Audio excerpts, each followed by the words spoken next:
Keypad से touch mobile की जानिब सफर। अब रिवायती सिम कार्ड भी खत्म होने वाले हैं। ई सिम टेक्नोलॉजी की एंट्री ने कई सवालात पैदा कर दिए। एप्पल ने हाल ही में ऐसा आईफोन मॉडल मुतारिफ कराया है जो सिर्फ ई सिम पर काम करेगा, जिसके बाद ये सवाल शिद्दत इख्तियार कर गया है कि क्या रिवायती सिम कार्ड का दौर खत्म होने वाला है।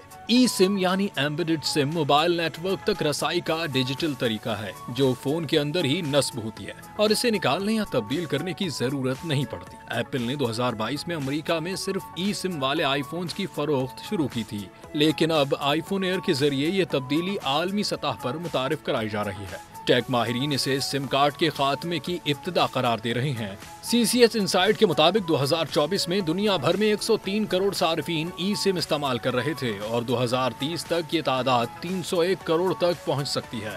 बेशतर कंपनियां अब भी सिम कार्ड के साथ ई सिम का ऑप्शन देती हैं, लेकिन मुस्तकबिल में मुकम्मल डिजिटल सिस्टम का गलबा मुमकिन दिखाई देता है। ई सिम टेक्नोलॉजी मवासलाती दुनिया में एक इनकलाबी तब्दीली की नवीद बन चुकी है।